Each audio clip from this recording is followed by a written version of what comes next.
to the Licensing Board meeting of Thursday, 4th of November at 10 AM. Can I now introduce all members present this morning? I'm Councillor Kathleen Baird, who's the convener of the board, and with us this morning is Councillor Ian James, Vice Convener, Councillor Willie Wilson, Councillor Ros McCall, Councillor John Duff, Councillor Andrew Parrott, Councillor Beth Pover, Councillor Tom Gray, Councillor John Duff. I don't know if there's anyone else, any councillors, because I'm only talking about the ones I can see on my screen. And with us we have Shona Douglas, paralegal, and Deputy Clerk Colin Elliott. Everyone. Convener, sorry, and Councillor Rona Brock. Thank you. And myself, Crawford Reid. Sorry, Councillor Crawford Reid.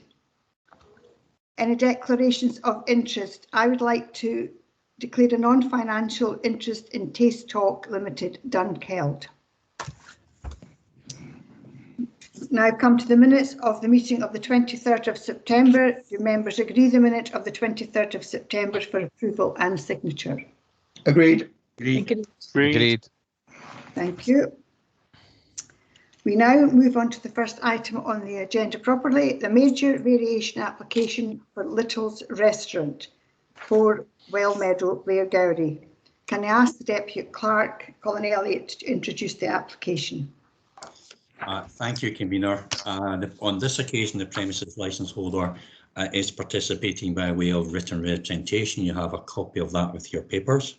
Now, although the primary purpose of the variation application appears to be to add off sales, including deliveries, the premises licence holder is also seeking other variations, such as firstly amending the name of the premises, secondly adding festive social demand hours, thirdly expanding activities to commence before 4 hours from 10 AM, not talking alcohol, we're talking other activities, updating access for children and young persons, and also substituting a new premises manager. The premises licence has not been varied in over 10 years. Now, in his written submission, the applicant has referred to alcohol being on display behind the counter. It should be noted, however, that the proposed off-sales capacity, which is the display, is nil. The applicant has confirmed that he does not have a separate off-sales display, and the alcohol display he's referring to is in fact his on-sales alcohol delivery. Now, as deliveries of alcohol are sought in reference to off-sales, your policy 5.22 on the delivery of alcohol to and consumption of persons under 18 by persons under 18 or drunk persons is therefore relevant, and you've got a copy of that with your papers. It's a matter for the board whether it is necessary or expedient to impose a local condition on the varied licence, if granted, to reflect that policy. Matter for you. You've also got a copy of the existing premises licence layout plan for your information. Now, just to be clear, the variation is not seeking to change that layout plan. It's just simply there for your information. And lastly, Convener, no objections have been received to this variation application. I've nothing more to add. Thank you very much. Councillor Wilson, you have a question. Thanks, Convener, and thanks to Mr. Elliott for the introduction.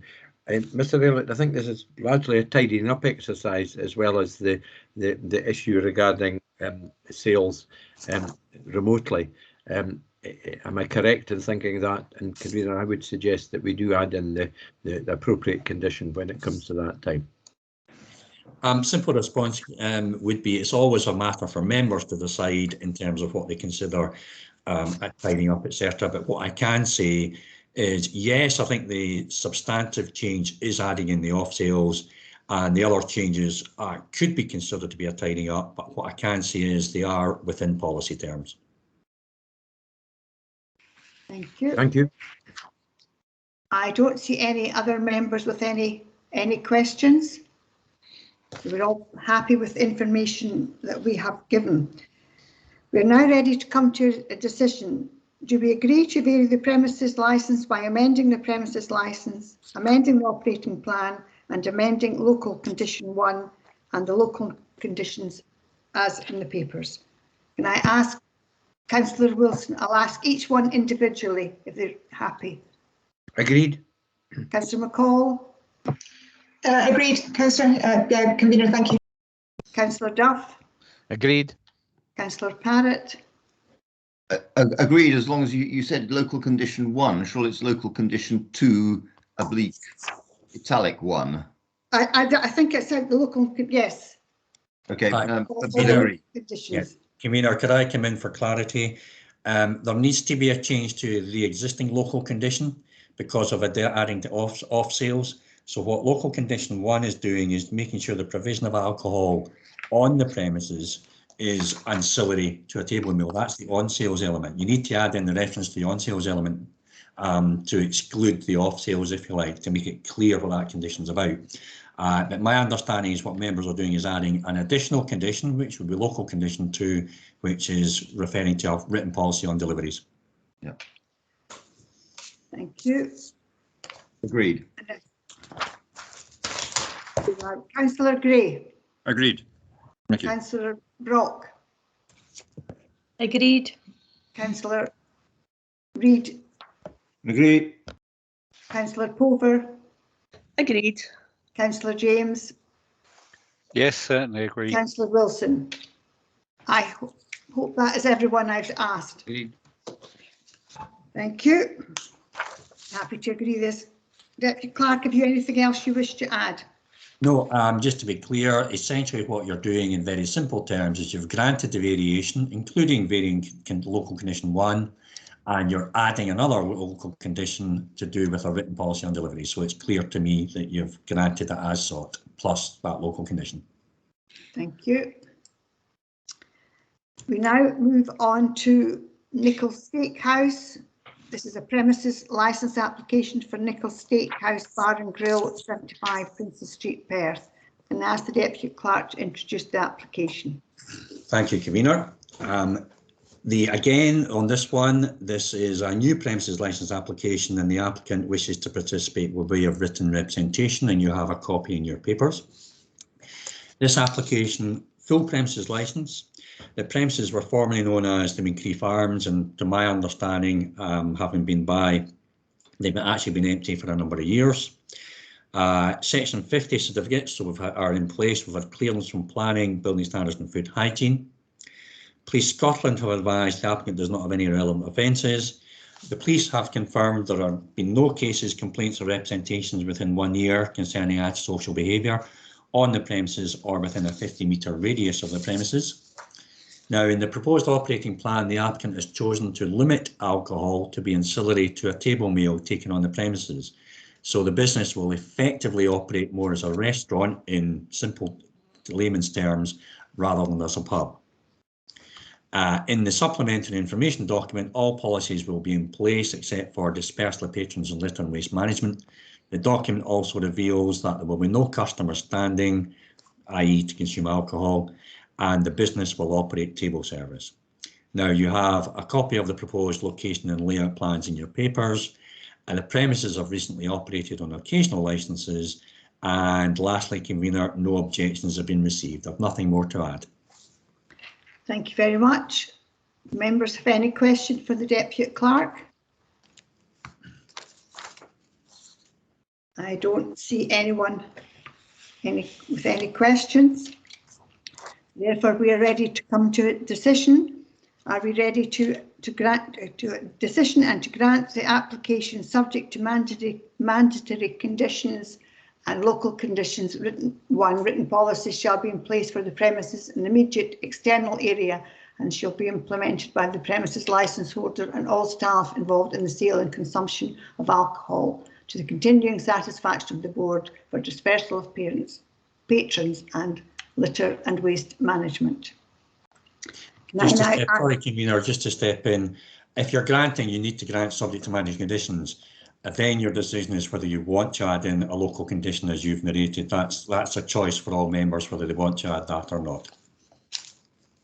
Well, I'm suggesting that we do have this local condition added.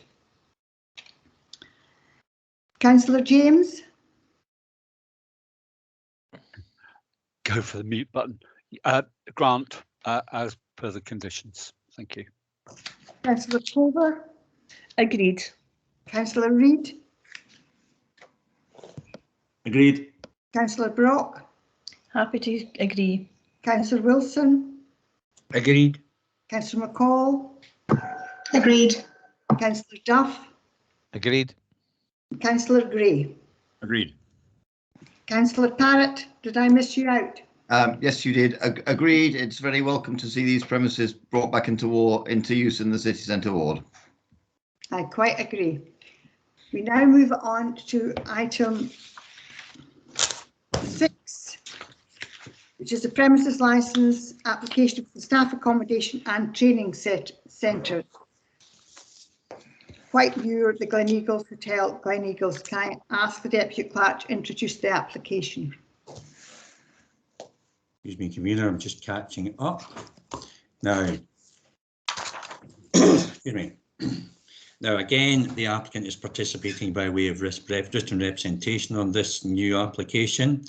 Now, to be clear, members, this premises had a premises licence from 1st September 2009, when the new Act came into force, of course, until it was surrendered on in December 2020, not that long ago.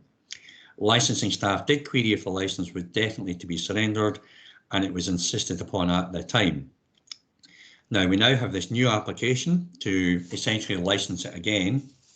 Section 50 certificates are in place for planning, building standards and food hygiene. We've had clearance from those services. Police Scotland have advised the applicant and connected persons do not have any relevant offences.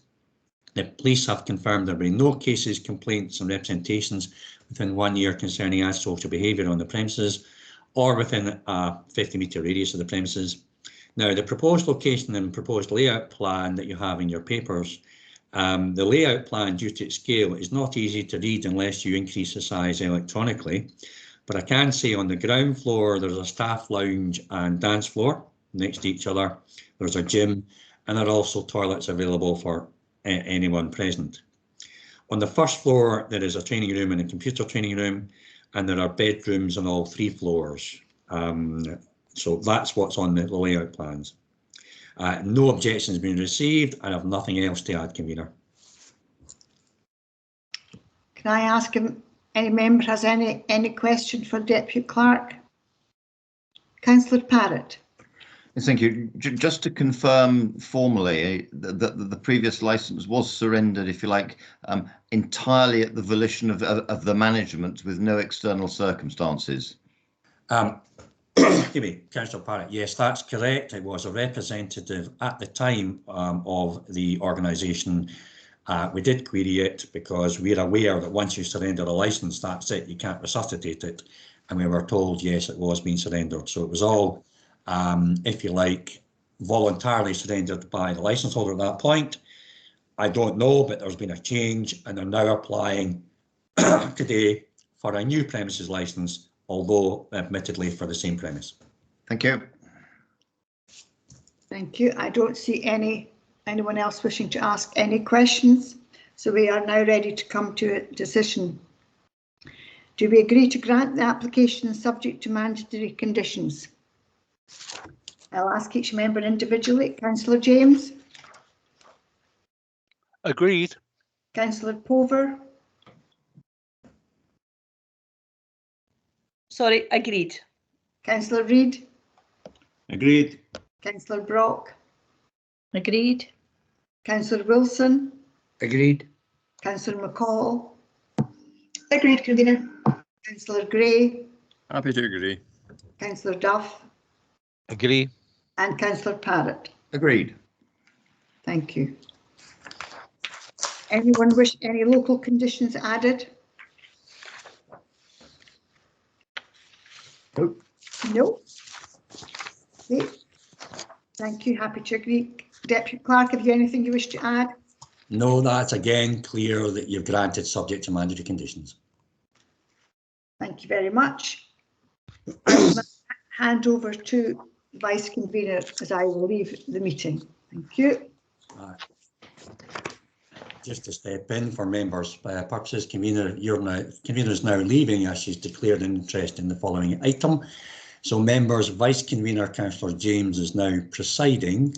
Councillor James, we're on to the last item on the agenda. Thank you very much, Mr. Elliott. Can I ask that all participants are brought into the meeting, please?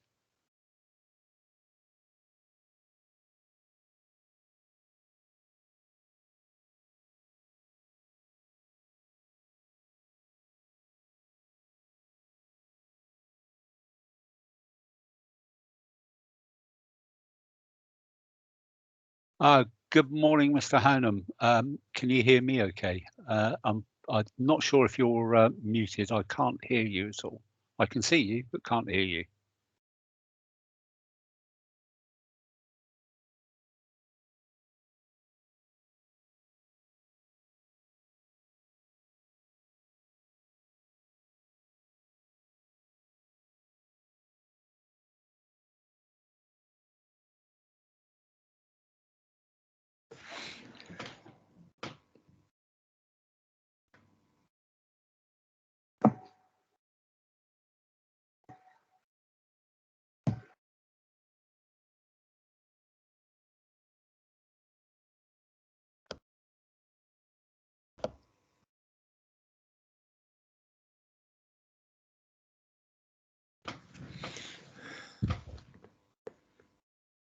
I think we have an issue with Mr. Hanham's microphone. We can see you, sir, but unfortunately nobody can hear you. Is there anybody from IT in this meeting who can help us out here, please? Mr. Elliott, you're on mute as well. Yeah, I put myself on mute. Hopefully, can you hear me now? Good, so you can actually hear me. I can hear you, yes. It appears to be that one or two members as well are not hearing either. So there must be a technical issue, so we just, I'm afraid, wait. But my only suggestion... That's sorted now, just to let you know. Mr. Hanham, do you want to try speaking? There's the technical issue for our... No, we're still not hearing you. My suggestion, Mr. Hanham, is to... you're hearing us now? We're not hearing you. Do you want to, if you can do this, drop out of the meeting and then come back in using the same link, and we'll try that. Right, so if you leave the meeting and then come back in again using the original link.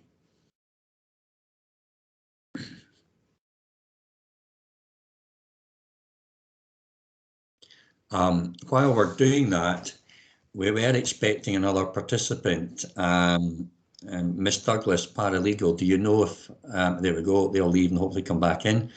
Do we know if the other participant is in or not?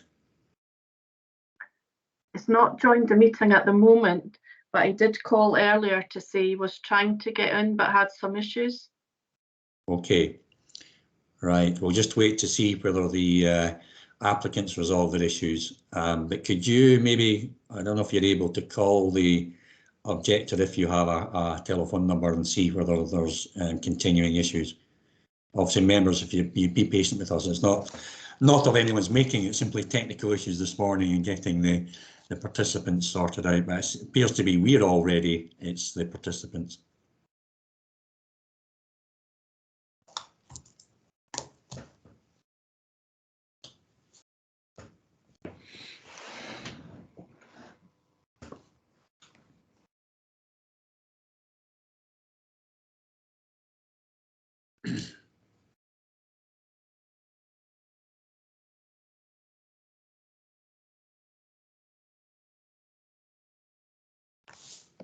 I think we need to import a grandchild. Oh, here we go.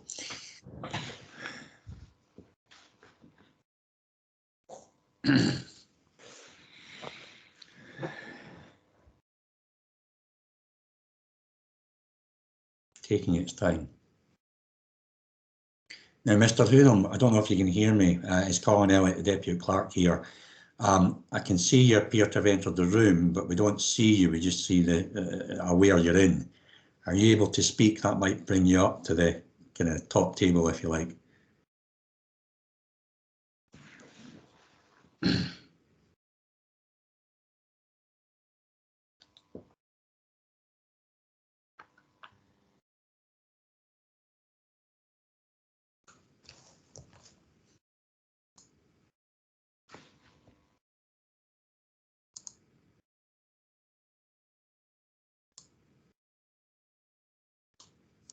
participants list is now showing Mr. Hownham in and with his microphone working, but not the visual.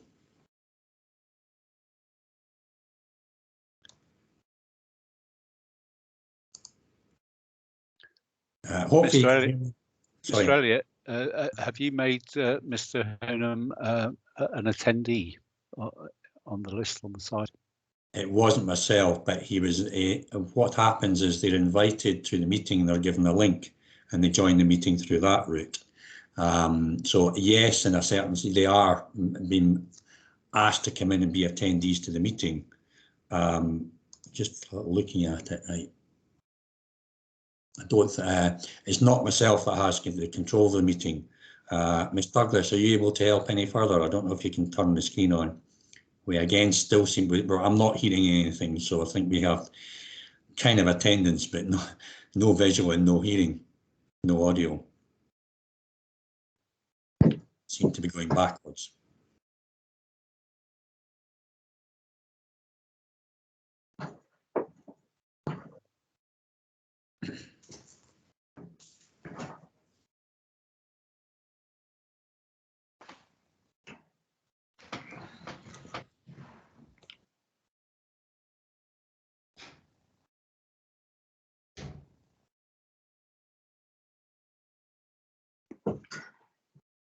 Mr. McEwan's having access issues with his computer, so he's now going to try and come into the meeting through his phone. Are you able to turn on, Ms. Douglas, are you able to turn on the camera for Mr. Hownham? No. I don't know if you've got control there. No, sorry, I can't do that. No. They appear to be in, but there's no visual or audio. Can you contact them separately to try and resolve this, please? Okay, thank you. Members, if we just basically wait quietly, essentially an adjournment till hopefully this is resolved. Unfortunate, unusual, but technical issues in getting people in. Mr. Elliott, do we have anybody in attendance from IT that can help? No, we don't, unfortunately, Councillor Wilson. That's something which traditionally, that has not happened previously with the board, and I'm not sure that could be arranged at very short notice. But Ms. Douglas is trying to contact. She has separate contact details, and she's trying to phone them to try and resolve it that way. I appreciate that, and I'm sure Shona's doing her best. But I think, given that we're all sitting around and we've got folk trying to get in, maybe you or Shona should contact IT and ask them to. Yeah, well, hopefully she's listening, but she'll be trying to contact them as well. So get them involved. Yep. Yeah. So we'll see what happens. Vice Convener, it may be worth Shona asking them just to check their settings through the 3 dots at the top of the screen. And look at as their you've already device asked, settings. as you've already asked, Councillor Duff, I'm hoping that Shona will have heard us. Yes, indeed. Yes, you're right. And just check that their microphone may be on mute within the settings or something like that.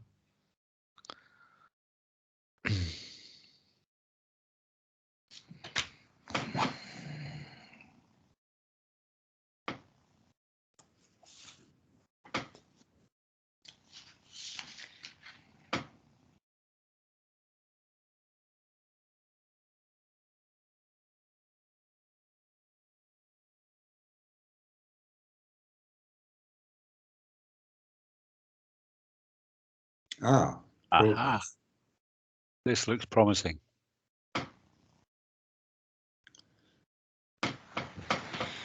And we ring.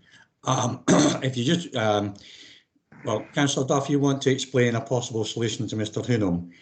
In terms of ringing again, that has to be done through a licence, and we'll need to wait for Ms. Douglas to see whether that can be done separately so that it's telephone only. Just so if you just wait a minute. But Councillor Duff, hopefully they can hear, but Yeah. Yeah. Mr. Hynham, our clerk is trying to get in touch with you, but on your screen, do you have 3 small dots at the top? I think that's a yes. If you do click on them, you will see, I think, second one down, it says device settings. Yeah, if you click on that, you should see a speaker and a microphone box.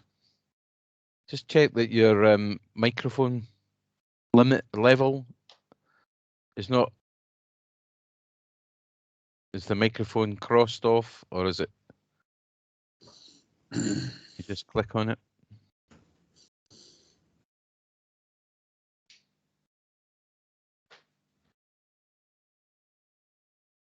It's not, there's no dot, look.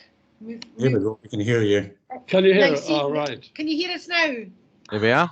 Yes. Yep. Well, listen, can you hear me, gentlemen? Yes. Ladies? Loud and clear. Mr. Hynham, we can hear you loud and clear. Thank you very much, sir. Right. Sorry for the difficulty getting No, in it's this my morning. fault. I'm a Mac person and I've never used Microsoft Teams before. Listen, to speed things along, do you want to just ask questions or can I just say a few words? So that we go through a process. If you bear with me, Yes.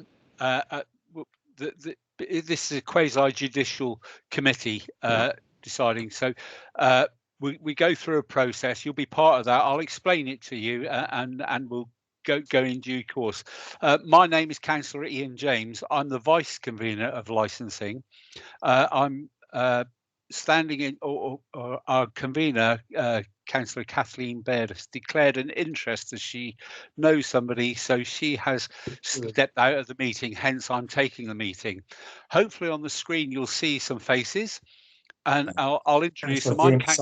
Sorry, Vice Convener, just to interrupt, but before we go into the application, what's happening, I've just had a message that we're still waiting to try and get in the objector who wanted to participate before we actually deal with things. Sorry, Mr. Hynham, if we just hopefully wait as patiently as we can, but there's also one objector who, from the Community Council, wants to come in, and that person's also having problems this morning getting in. So if you, and I'm aware that our paralegal is trying to resolve that. She's in contact with that objector. So we'll hopefully not be too long. We do need to obviously get and take things further forward. But if we just wait for a minute before we start. Not a problem, Mr. Elliott. We're getting, and it's unfortunate, we don't normally have this level of technical problems. But hopefully that will be resolved very shortly. I think actually I was to blame for the first problem because I had not got the settings right. Anyway, let's see what happened. Yeah. Bear with us, sir. We'll hopefully get the other person in, and we can proceed then. Right, well, shall we have a little sing-song? I think, sir, if you heard my voice, you probably wouldn't want me to do that. No, I'll say ditto for mine as well. I thought Gillian would sing. Mr. Hynham, I would like to tell you this meeting does get recorded because our meetings are public. So unless you would like your singing heard publicly, I probably suggest you don't. No, I'll keep quiet. Unless, of course, you do have a good voice. There's a recording contract in it. No, I don't. No, but we are involved with Dougie McLean at the moment, so he could stand in for us. Anyway.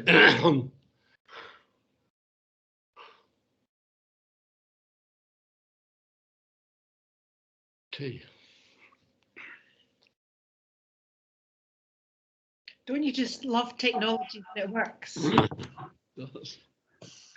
Well, as a council, we've been doing it for a while now, so we kind of get used to it, but even we have our hiccups. So all's not what it seems. But thank you for bearing with us.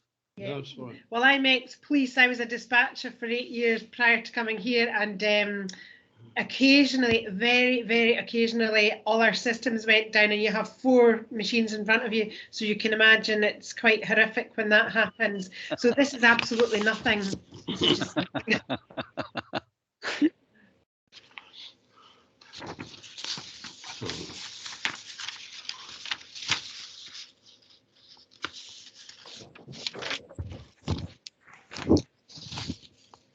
If you do want some privacy, if you need don't want everybody to hear what you are saying. At the top of your screen, above all the pictures you see of everybody, on the right hand side you'll see a red button which says leave. Don't press that, for goodness sake.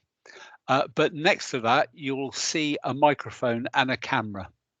If you press either of them, you will mute either of them. So if you press mute on the microphone, we just won't be able to hear you. If you do that, please make sure you unmute when you go to speak. Thank you. I think we'll just leave it. Do you prefer us to be unmuted throughout the meeting unless we've got anything to say? What's your preference? No. Generally speaking, in a meeting, we all mute because quite often you'll get feedback from other people. So we do mute our microphones, and just the person speaking will unmute. Thank you. No, thank you. Mr. McEwen. Hello, sorry for the hassle. Sir, it says on your screen Gillian, but I take it that's your weekend name. Yes, let's not go down that road. Sorry. It's our business computer, and it's the wife that normally deals with all the technical stuff. So I do apologise. It was just because the email was sent to 2 different emails and then forwarded on, it wouldn't let me in. Not a problem. Thank you for sticking with it and getting in. Hopefully we're all here. I'll restart with what I was saying before. I am Councillor Ian James. I'm the Deputy Convener of Licensing Board. The Convener, Councillor Kathleen Baird, has declared an interest that she knows one of the applicants, so she's therefore stepped out of the meeting, and I'm taking over for this portion. So welcome. I'll introduce, hopefully you can see everybody on the screen or see the names. I'll introduce us as a board. So I'm Councillor Ian James. I'm, like I say, Deputy Convener. I have with me today Councillor Ros McCall, Councillor Tom Gray, Councillor Andrew Parrott, Councillor Willie Wilson, Councillor John Duff, Councillor Beth Pover, Councillor Crawford Reid, and have I missed anybody else? Because I can only see so many on the screen, I'm afraid. Councillor Brock. Oh, sorry, Councillor Rona Brock. How can we miss you twice in a day, Rona? Sorry. Also with us, we have Colin Elliott, who runs proceedings for us, bless him, and Shona Douglas will be in the background. So thank you very, very much for attending today. So this is for a licence for Taste Talk Limited, 14 High Street in Dunkeld. And can I ask our clerk, Mr. Elliott, to introduce the item, please? Thank you, Vice Convener. I will have to go through, there's obviously been quite a lot in this application, so if you bear with me. Now, we of course have the applicants participating, and we have one objector participating, which is Mr. McEwen on behalf of Dunkeld and Burnham Community Council. I will say that originally we were informed that Ewan Robinson, who you have an objection from, was also going to participate. He cannot make it this morning due to work. And Sarah Van Gotham was also going to participate, but I got a message yesterday she wouldn't be attending either. The other objectors did not indicate either way. However, you have got their objections in front of you. Now, members, this application is for a full premises licence. We've had what we call Section 50 certificates in place for planning and food hygiene. However, Section 50 certificate is not in place for building standards. They initially commented that a completion certificate must be submitted and accepted relating to works noted on a particular warrant prior to the issue of the Section 50 you require. More recently, building standards have provided an update. An extension to the building warrant has been applied for. A current or updated warrant is needed before acceptance of a completion certificate can be considered. So what all this means, members, in the absence of clearance from building standards, this application will have to be downgraded to what you know as a provisional premises licence. If you grant that today, board members will be familiar that confirmation of that provisional to a full licence when alcohol can be traded is dealt with under delegated powers by officers.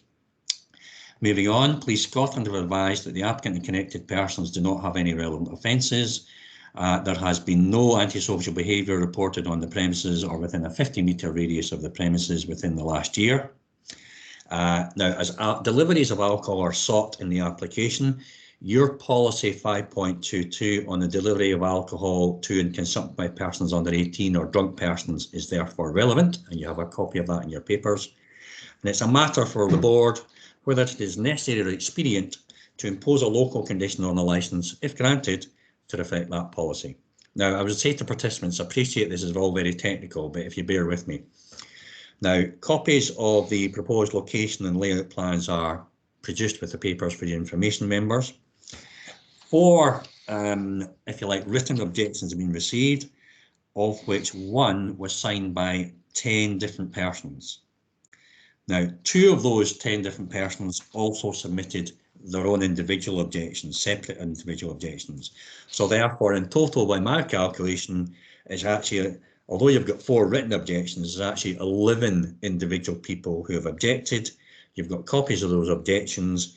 The objectors are Sarah Van Gotham, Ewan Anderson, Laszlo Les, Dong Kwong, Alexander Harvey, Hazel Ward, Stephen Ward, Christine Claydon, Scott Pringle Trotter, Nicky Gregg, and of course Dunkeld Burnham Community Council. Now, for another technical point, members, where an objector does not appear, it's a matter for the board what weight to give to the objection in the absence of you being able to ask questions of the objector. That's a matter for you. Now, going on to what's been raised, and this is particularly relevant to the participants today if you listen to what I'm saying, some objectors will refer to the need for a change of use or planning change of use to the premises. Now, from the board member's point of view, that's generally a matter for planning rather than the licensing board. It should be noted today that development management planning have provided what is termed a Section 50 certificate clearance in respect of this application. So you have been clear, you have clearance from planning in respect of this application. Reference is also made to the lack of soundproofing made to the flat above, which is 14A High Street, and this premise 14 High Street. Now, I can't make any comment on the level of soundproofing. However, it can be noted that planning permission, a 14 permission, permitted alterations in park change of use from commercial to residential at was called Nutmeg 14 High Street, Dunkeld. It is assumed. So that what this allowed is that 14A became a separate residential unit from the applicant premises 14 High Street. But as I say, planning have given you your Section 15 clearance. Now, objectors have also suggested the application includes on sales due to the inclusion of tastings. Now, members will have some familiarity that such tastings, provided they are tastings, are incidental to off sales and do not ordinarily require an on sales facility. So to be clear, the application before you today is only for an off sales facility, sell off sales, consumption of, with deliveries as well. And while there's reference to tastings, those are tastings only ancillary to the off sales. Now, nearly there, with regard to the Community Council's objection, a link to Instagram is provided. That link hopefully has been operable, members, but whether the Instagram, what I don't know is the nature of these links. I don't know whether the Instagram link remains, the page remains the same as to what originally the Community Council were referring to, because obviously things can change. We'll wait and see. Now, lastly, with regard to the applicant's social media and whether activities are being promoted, you might say contrary to the application, what's before you, board members should only consider the application before them. That includes off sales. The only activity added is club or group meetings. Now, if the applicants wish to change or add to the activities that are specified before you today, then a variation with that application would have to be submitted at a later date. If that amounts to what we call a major variation, that would have to be advertised. Objections could be submitted to the application that would come before you members at a later date. So for example, if they wanted to do recorded music, films, that's not before you today. That would have to be applied for separately. Now, I appreciate there's a lot of technicalities, but hopefully that's made things a bit clearer, particularly from members' point of view. And Vice Convener, I have nothing more to add at this stage. Thank you very much, Mr. Elliott. A lot of information there, of course. So can I ask Mr. McEwen, who's the one of the objectors, to speak to their objection. Before you start, Mr. McEwen, I forgot to mention to you, I have mentioned to Mr. Hunham, this meeting is recorded, so it will be in the public domain going forward. So everything you say will be recorded. Okay, you're happy with that? Yep. Yeah. Okay, thank you, Mr. McEwen. Yeah, if you could speak to your objection, please. Okay, well, I don't want to take up too much time because I'm the chairman of the Community Council, and this was brought in front of us, and the community councillors decided that we would put in an objection, and it's written down, and no disrespect, but it is fairly clear what we're objecting to. So I don't want to spend too much time going over. I'm quite happy to answer questions, but I don't think I need to go through the objection per item.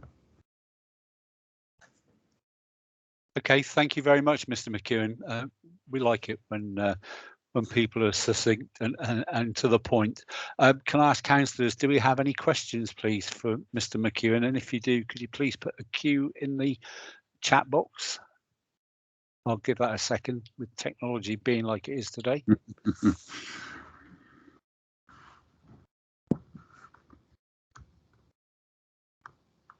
I don't see any. Ah, there we go. Somebody's typing, so I'll give it a second.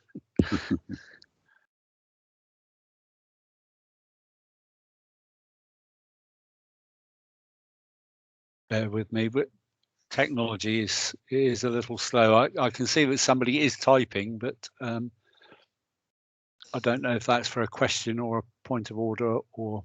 It's dropped off, Vice Convener. So or dropped already. Sometimes if you click on it, then it seems to be that someone's about to do something, but it isn't always true. There we go. As I speak, Councillor Wilson has a question. Thank you, Councillor Wilson. Away you go. Thank you. Thanks, Vice Convener, and thanks, Mr. McEwen, for your succinct presentation. This, I think I'm right in understanding, was previously a shop, this premise? Yes. Yeah, and it's currently proposed to be a shop that's selling chocolate, and if we approve it today, alcoholic products. The premise was linked. Was it linked directly with the flat above, or I'm not quite clear from the correspondence we've had. Well, of the nature of the linkage. Yeah, at one point there was it was connected. There was a house, and it was all one. It was 14 High Street, and that included the only reason I know this for definite was that I myself, as Lachman Friday, we looked at the premises to have an office, and we would live there with our family, so that, you know, we connected the two together. We used to have the shop further up the street, but then it seemed to have been split in two, so that the shop was separate to the flat, and that's why it's 4A and 14A and 14.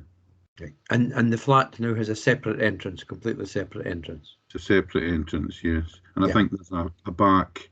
I don't think 14 has a back door. That's just a front door, but 14A has a back door and a slight garden at the back, and it's been rented out to from National Trust to a family. You know, there's young children. Okay, that's fine. Thank you. That aids my understanding of the situation. Thanks for that, Councillor Wilson. I have no further questions, so thank you very much, Mr. Hold on, sorry, Councillor Gray. Sorry, your hand. I didn't see your hand up there. Sorry. Thank you, Vice Convener. I wonder, Mr. McEwen, if you could expand on your interpretation, or the Community Council's interpretation, that on sales will be occurring rather than only off sales. Could you expand on that interpretation, please? Well, quite honestly, with Colin's wonderful explanation at the beginning, I wasn't personally, I'm not aware of the difference between off sales and on sales, but I think the concern was the selling of alcohol for people consuming it on the premises, and then getting a bit too jolly, as we all do, and okay during the day maybe, but later on at night it may cause an inconvenience to the residents of the cross. But could you? It's really it's been interpreted that there will be on sales rather than only off sales, and it's this interpretation I find slightly confusing, and I'm not clear as to exactly why that's been the anticipated result.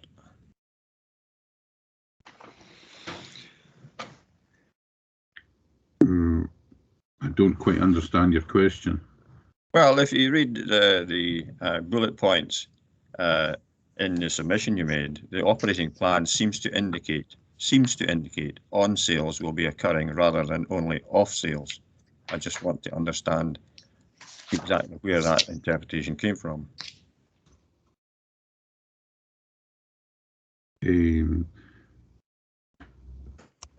I don't really have an answer to that, because it's what was discussed at the Community Council, and people were confused that the operating plan was for on sales, but it looked like the application was for off sales, or including off sales. Okay, well, we'll go into that in further detail later, perhaps. Thank you. Thanks very much, Councillor Gray. Councillor Duff, you have a question, please. Thanks. Yeah, it was just to take up on the second of the bullet points, Mr. McEwen. We talk about a difference between what says an operating plan and the social media activity, and I think what Mr. Elliott had explained is that what is up for approval today is what it says in the application that the applicants wish to see as part of their business. And if you understand, what if we approve this today, it's what is in the application that is approved, not necessarily what it's said in the social media. So I'm not sure what activities you're referring to, but perhaps you could enlighten us. Well, the concern from the Community Council and the people the residents that had contacted the Community Council, they were concerned that the application was for something, and when they looked at the social media, it seemed to be for something totally different. Okay, can you expand on what activities you were concerned about? I honestly don't. I can't honestly remember the. Okay. It was a case of one or two of them had looked at the social media, and it was implying that they were doing lots of things that weren't relevant to the application. But I do understand what you're saying is that the application at the moment is. Well, we'll explore that. Yeah, we'll explore that with Mr. Hownham when he has a chance to speak to us. Thank you. Okay. Thanks, Councillor Duff. Mr. McEwen, thank you very much for your explanation and your answers. With due process, we now go to the applicant. Mr. Hownham, would you like to speak to your application, please?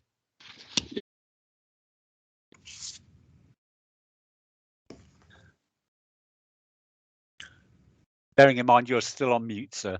You need to unmute your microphone, top right-hand corner. Should be able to hear me now. There, loud and clear, sir. I'll just read through very quick things, and it'll help to answer some of the points. In a small way, Taste Talk is creating a new type of shopping experience, we think, in a very small way.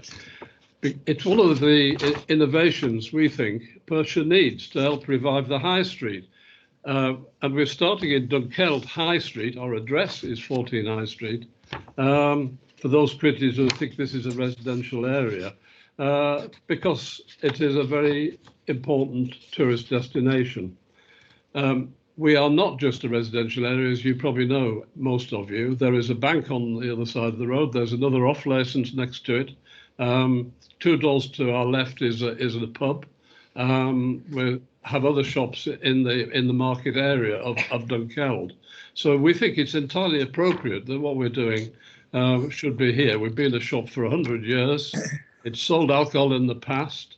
The reference to it being, some of it being hived off as a flat, happened 6 years ago. It's been trading since as a small antique shop. So the problem of the soundproofing, I just want to say a number of things. Firstly, it's being dealt with. I have offered to pay for new soundproofing, but I'm pleased to say the National Trust are going to deal with it in March, they say. And I think we forwarded you an email we had about that as part of our submission. The other thing about the soundproofing is that 2 of the people who are complaining live above us. Ewan Robinson, the guy who was supposed to participate today, lives immediately above us. They have 2 small children. They have no proper carpeting in the room above us, and therefore they could do a little bit more, but in due course that is being dealt with. In the meantime, we will make sure that we'll keep noise levels in the evening down to a very low level. We could do no more than that. We could be opening in the evenings doing other things without an alcohol license, and there would be no council input on that at all. The other point I want to make is that we like to call ourselves a talking shop. Talking shop in the sense that behind me, over my shoulder, is the small shop area. What immediately behind me is a chocolate cabinet selling Ian Burnett's chocolates. You'll know something about them. They're world famous. We're only using their chocolates. I was the founder director of that business. I was MD for the first 3 years. We employ 23 people down there. Taste Talk is a separate business, started separately because it's more of an events, has an events component to it. And beyond the chocolate cabinet, you'll see to the left a bookcase which has got some chocolates in it at the moment.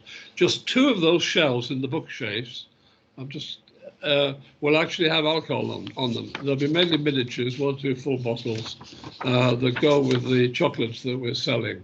And we're going to sell a kit which will have 5 miniatures, and we'll have a box of chocolates and some music, which we will be applying for in due course to you guys. We are not selling food. We are selling only chocolates. If you consider chocolates food, that deals with one of the points of the complaint. 10 p.m. closing date has raised some objections. That was at the suggestion of your own licensing people, because they pointed out that there will be times when we might want to do the occasional pairing event in the evenings. But as far as the shop element concerned, it will shut at the normal time. The moment we're shutting at 5 p.m, maybe 6 would be the latest we would have the shop open in the summer. The community council has a bit of a cheek. About 3 months ago, I had to complain to the community council because one of its members screamed at me in the street that I was a liar when she accosted me about putting in a letterbox which the planners confirmed after the community council complained was entirely allowable.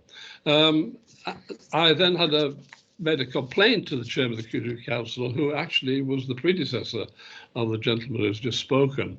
And he apologised to me, and he said that they entirely supported a business like ours, and he thought it was a great idea.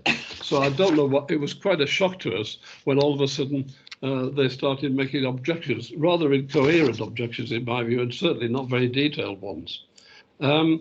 They say there's a large number of objectors, but when you actually analyse it, there are only 6 households complaining, and literally scores of local households have been in here and love the place. And I do want you guys not to just give us a licence, but to actually help us promote this business, because if we are successful, as we're sure we're going to be, we will open some others around the Perthshire area. And obviously, I think it's a great thing for a high street to have an experience type shops where you get more than just going to buy something. And that's what we're trying to do. Yeah. So we're doing something unique.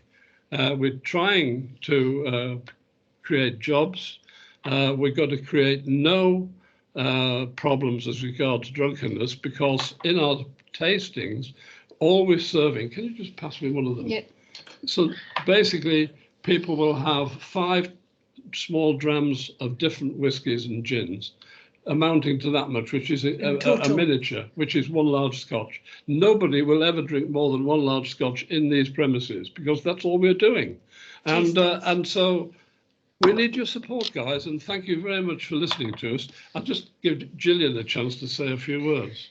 Yeah, can I won't take up much time. I think Peter's said in a nutshell what we're thinking. We're very passionate about this business. We've all come through hard times over the last 18 months. I was made redundant. All my life I've been customer service. I was a bank manager. I was 8 years with the police as a dispatcher team leader, dealing with critical incidents, of which there's a horrendous one going on in Perth at the moment. I value excellent customer service, and that's what we want to provide.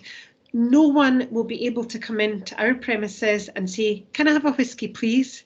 Yes, they can book a tasting and they can have small tasting measures, but nobody can come in and sit and have a whisky and sit and drink in our premises unless they've booked a tasting or they're having a tasting.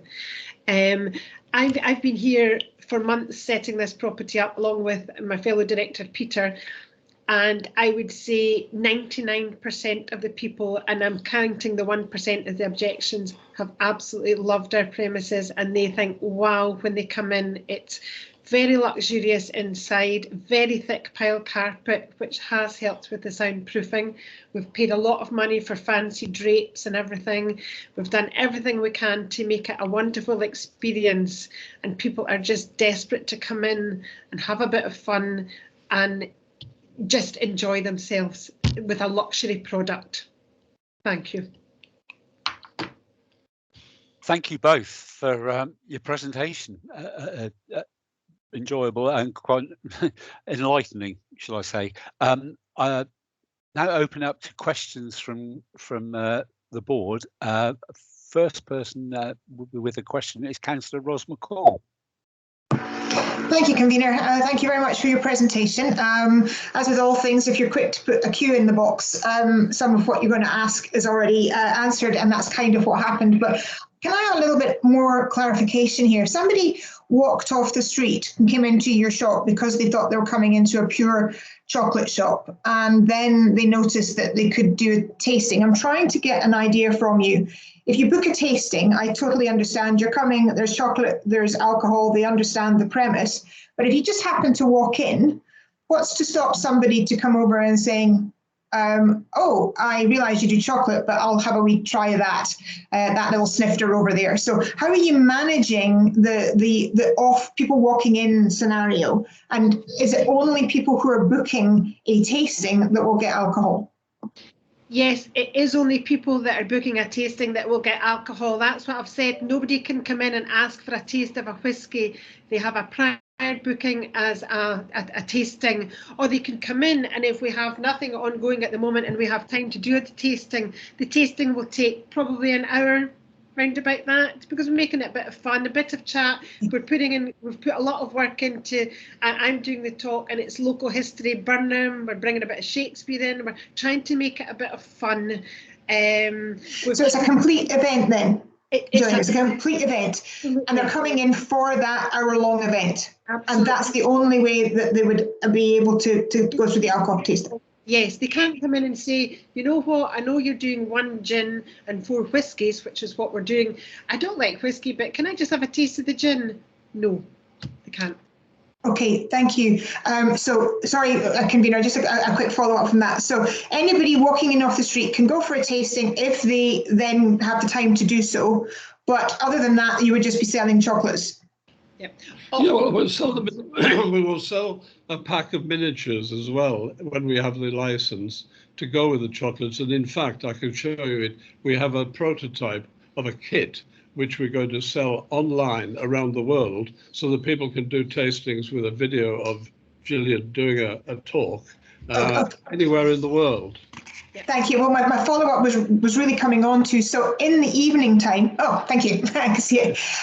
But then it moves on to in the evening, which is a concern that has been mentioned, that this is the sort of thing. But if you're after hours, again, let me just for clarity state that you will be having people in for a specific tasting because it's 7 o'clock at night and you're doing a specific promotion. That's how you see the evening process going? Yes. And of course, I'm not going to deny that if people at the end of it want to buy a kit like that to take away, or a box of chocolates, or a pack of the miniatures to go with it, we would do that too. But the main evening events will be quite few and far between, because we've got to be doing enough. Because we're not just doing these flings here. I think we should explain the Gillian and other people that we'll employ to do these talks will actually be going into 5-star hotels like Eagles, St Andrews, the Old Course Hotel, and so on, and doing these tastings there. And it will slowly roll out around the country. We see Dunkeld as a base. And I think we're putting Dunkeld on the map to some extent. And by the way, we're already on the map for quite a number of the small tourist bus companies that bring tourists to the area, because they love the fact that it's an added thing for people to do when they come to the area. Can I also just make a point that anyone who purchases either one of our kits or some miniatures and chocolates, it is not for consumption on our premises. So anybody that's done a tasting and decides to purchase something, they take it away with them. They can't consume. Thank you for that. Thanks very much. That was enlightening as well. I've several people with questions. I've got first up, I've got Councillor Parrott, followed by Councillor Duff. Thank you. Thank you very much, Vice Convener. Mr. Hannam, first of all, can I say that I welcome the initiative you're showing in seeking to, if you like, add value to the retail experience in the internet age that we live in. I think most of my question has already been answered in response, in your responses to Councillor McCall. But just so I confirm, if you like, as my understanding is that the only 2 circumstances in which, in a sense, alcohol is sold is alcohol will be served as part of a pre-booked charged package for a tasting, and that charge is fixed whether they have one of those tastes or all 5 of them. And the only other, if you like, route is they buy one of your presentation packs or gift sets, which is then taken off the premises. Correct. Yep. Okay. And thank you for pronouncing my name correctly, which is Hannam, by the way. The other point I wanted to make is that we will be making a supplementary application a little later because we've got Dougie McLean writing an exclusive CD full of music for us to go with the kits. And we'll be playing some of that music in a low-level way at the flings, not just here, but in the hotels that we go to around the country. So Dougie was in here yesterday and he's quite astonished that there's been any objections to this, because he sees it as another way of him reaching a new audience around the world, because these kits potentially could be a major export product. Anyway, I hope I've answered the question. Yeah, and if I may, as a supplementary, Vice Convener, if you like, what is your maximum capacity, if you like, for tasting events during the day, and how frequently in the evening do you see yourselves running events on those premises? It strikes me that with a small team, if you're taking it out on roadshow, you're not going to be there on many evenings. That's the point. It'll only be it'll occasionally might get a little busier in the summer, but quite honestly, two questions. First of all, we have about 14 chairs in this room, but 2 of them are on the other side by the counter, and people can sit there and have a hot chocolate. The actual area that I'm sitting in now, which you can't see, but by the way, please come and have a look, has a large round table and 2 other small tables with about 13 or 14 chairs. 8 round this table, 2, 4, 12 Yeah, in total. we've got 12. So we're small. It's a small group, and we expect that the tastings will be for 6 to 12 to 14 people. Thanks for that answer. And if you like, I know you can't. Your expectation of how frequently the premises will be used in the evening. Sorry, I meant to answer that. My expectation is once a week is probably top. Because, as you quite rightly point out, Gillian and other what we call ambassadors going around doing these pairings, which by the way we call flings, they will be out on the road. So this place will be mainly a base for daytime activity. Thank you very much. Thank you very much, Councillor Parrott. Mr. Hounham, sorry for mispronouncing your name previously. I'll get it right from now on. I'm sorry. I now have Councillor Duff with a question, followed by Councillor Gray. Thank you. Thanks, Vice Convener. Good morning, Mr. Hounham. My question is regarding the issue that I raised with Mr. McEwen with regards to the social media that you may have circulated and the confusion that seems to have arisen among some folk that you might be putting on activities that are not actually within the application that's before us today. Are you able to enlighten us as to why that confusion may have arisen? Well, it's nice to have a question from one of my councillors. Sorry, I'm getting a bit dry. The social media has been quite limited, but basically it's the main one was an article in the Dundee Courier, and some of that was picked up in other social media areas. And everything it says is more or less exactly what we've told you. I don't think there's been anything really misleading written about what we're doing, partly because we were responsible for writing much of it ourselves. And we certainly have no reason to mislead the panel here, because we have every confidence that we are creating something that will be of no what's the word? Detriment. Yeah, which will actually be better for the community, not make it worse. We're trying to improve the community here. And by the way, we've been around the whole place and invited everybody in. And some of the people, in fact, one of the people who's complained, by the way, has told us that she's withdrawn the complaint. Other people are complaining because they feel that this building needs some alterations. Well, they've got to get the alterations, but one of the good things about this building is the walls are 3 feet thick, and it is not causing a great deal of problems. There will be no sound outside, that's for sure. Anyway, sorry to wrap it up. No, that's okay. Thank you for that. I have a follow-up in a slightly different area. Obviously, we've talked about off sales, and you've talked about the miniatures and things like that. Could you just clarify? Obviously, with an off sales license, you have the opportunity to sell a whole range of alcoholic products. Beyond the miniatures of whiskey and gin that you're talking about, is there any intention to offer any other alcohol products for sale? Yeah, can I just answer this one, John? Is that okay? Sure. Yes, of course, Dylan. Because obviously I'm here most of the time anyway. Yeah, mostly, as you said, it's going to be miniatures or miniatures within our kits. There will be occasional instances where we will offer, if we get a license, a 70 cl bottle. Now I'll give you one of the examples of that. One of the gin that we're going to be doing is the Gale. That's the new one out. And because we expect quite a lot of positive feedback from that, and we've tried it ourselves and we think it's very pleasant, we'll probably have that as one of our bottles as a 70 cl for sale. Also, the Edredour, the Caledonia, that's the two we're thinking of, the full bottle, because we're doing Dougie's 12-year-old Caledonia, and we're doing the Gale. Now there's links to do, because you probably all know that Jamie, Dougie's son, is one of the 4 directors of the Gale.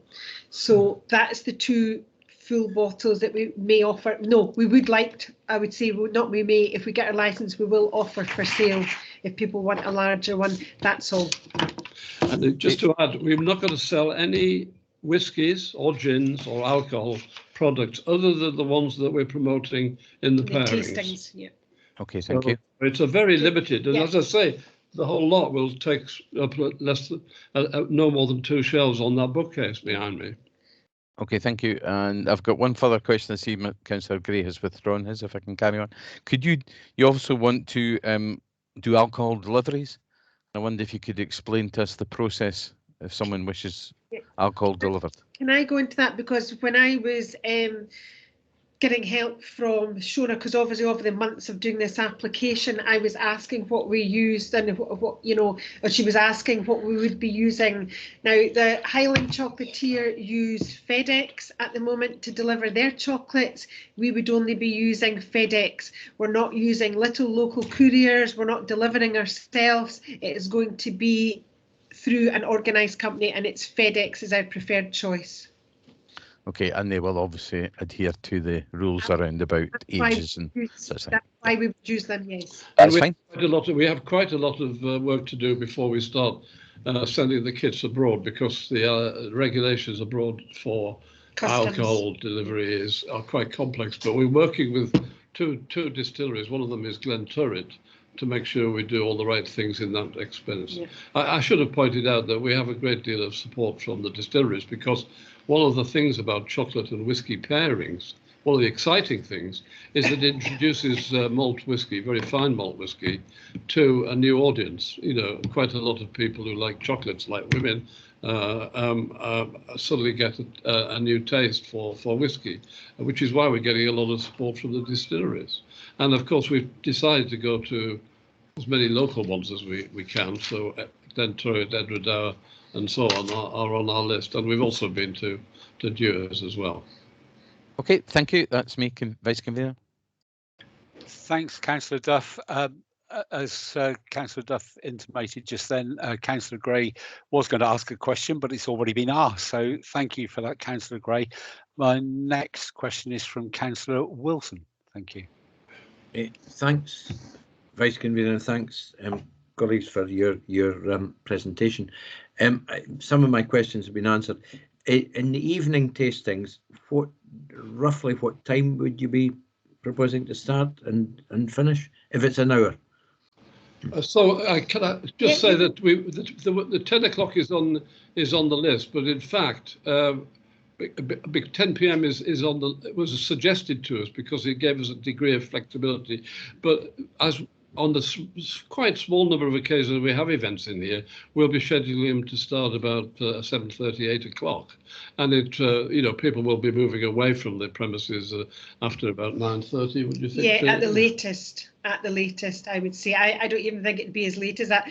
I'm kind of thinking if there's somebody in a local hotel and they maybe want a pre-dinner tasting, we'll maybe do something like a 6 o'clock early evening, could be finished for 7:30 for them going dinner at 8, something like that. That's what I'm kind of trying to push for. If somebody wants an evening, I'm not looking to be late in the evening. That's not what we're looking to do as an event. And also, economically, it doesn't make sense having people sitting here for several hours for waiting to do a tasting. We're going to make it more, as early as possible in the evenings if we do them. Yeah, later evening ones are hopefully going to be the ones in hotels. Yeah, that's our preferred choice. Yeah, that would be an after dinner event possibly rather than Exactly. a food. Exactly. And I can understand that because whenever the last customer leaves, you've got to tidy up and lock up.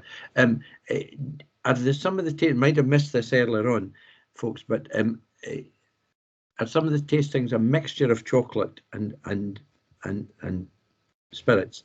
I don't mean in the same glass, but if somebody asks for a chocolate tasting, I mean, I know I'm aware of the Grantley operation, if I can call it that. So would that be a? So yeah, sorry, Councillor, I'm sorry to interrupt, but it's a very good question. There's a personal answer to that. Ian Burnett is my stepson. Some of you may know that, and we have an agreement between us that he will do all the tastings of just chocolate. So we're going to do no just chocolate tastings. We're doing just pairings, where between the whiskies and the gin and his chocolates, and he is working at the moment doing the right, finding the right chocolates to go with the whiskies we've chosen. Okay. So we're working together, but I do want to stress Taste Talk is a separate business.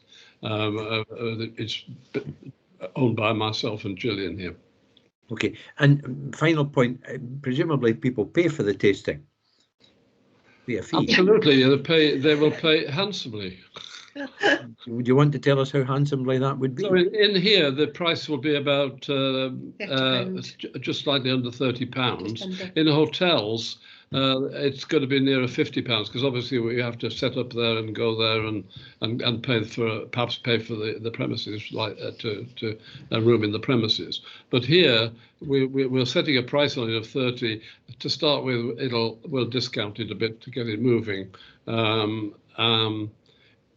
If we have any larger, but I was going to say that if we have any larger groups than say a dozen, we have an arrangement with the Tay Bank around the corner, which used to be owned by Dougie McLean, you probably know, to have one of the part of the restaurant upstairs, which has doors closing it off for tastings in the evening. So we'll use that as well for some bigger events. Okay, thank you. Thank you very much, Councillor Wilson. And I hope you don't mind me calling you Gillian and Peter. Thank you for your very, very full and honest answers. Okay, with that in mind, I have no further questions from councillors. So in due process, can I ask Mr. McEwen if you'd like to sum up, sir? You're on mute. I think that's going to be in the new dictionary. You're on mute. It seems to be a common occurrence. I'm slightly at a loss because I just became the chairman last 2 Mondays ago, I think it was. So nobody was available to come along and talk on behalf of the community council. That's why I'm here. Listening to everything that's been going on, I'm certainly more enlightened with what was going on. So to be fair, the objections that the community council had put forward was from the community. It wasn't necessarily from individual community councillors. I must point out that personally I was born in Aberfeldy in 1962. I've lived here all my life.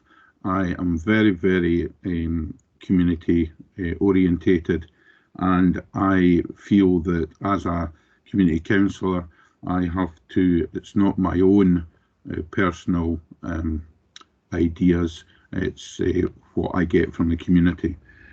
So there was quite and I think, to be quite honest, there's been a lot of misunderstanding of what was going on within this application.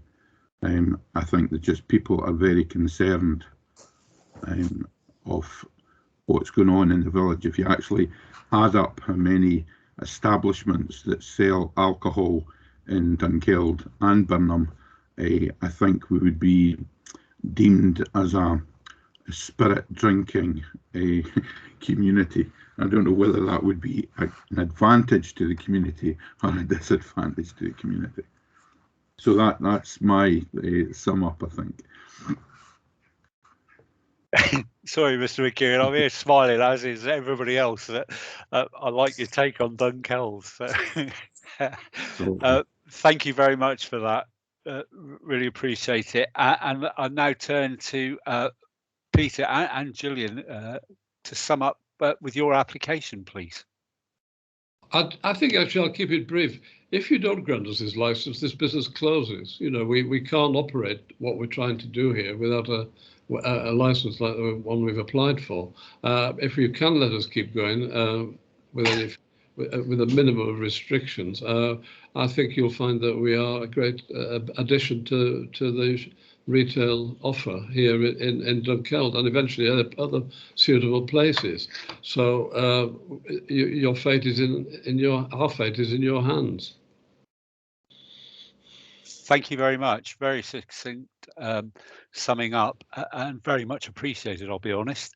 In line with process, I would ask councillors now if you'd like to retire to consider this application.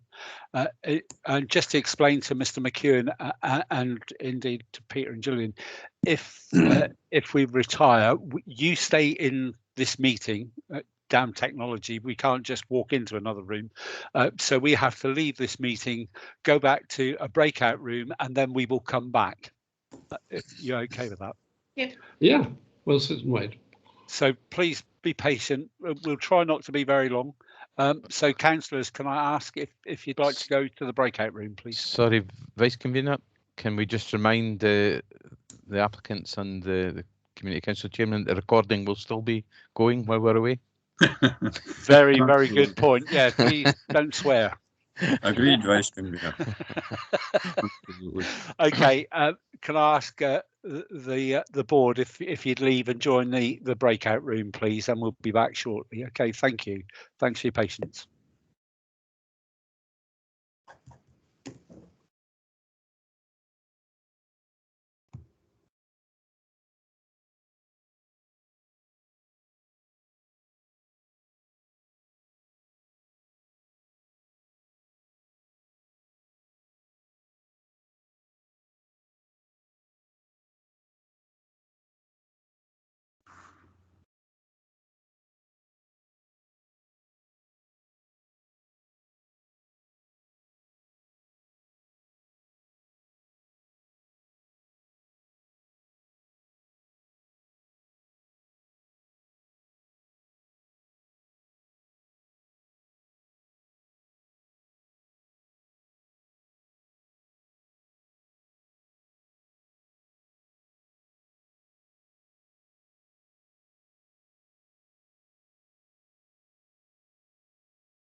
hopefully that's everybody back in the meeting, Shona.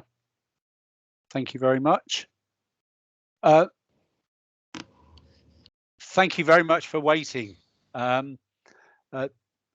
Committee have been discussing. Can I ask the board if I have a motion, please? Yes, Vice Convener, if I can speak. I'm proposing that we downgrade the application to a provisional premises licence and thereafter grant that provisional premises licence subject to the mandatory conditions, and also to add in the local conditions which require written policies to be in place for the premises and immediate external area, and shall be implemented by the premises licence holder and all staff involved in the sale and consumption of alcohol, all to the continuing satisfaction of the board for the following: noise mitigation, dispersal of patrons, and the taking of orders and subsequent delivery of alcohol out with the premises. Thank you. Thank you very much, Councillor Duff. Do I have a seconder for that, please? Yes, Vice Convener, I'm happy to formally second. Thank you. Thank you very much. Do we have everybody in agreement with that? If I go around, sorry. Technically, we should ask for any amendment. Sorry, yes, we should. That's. Do I have an amendment to the motion, please, from anybody? No. No, Vice Convener. That's easier than waiting for the chat to come up, I think. Thank you.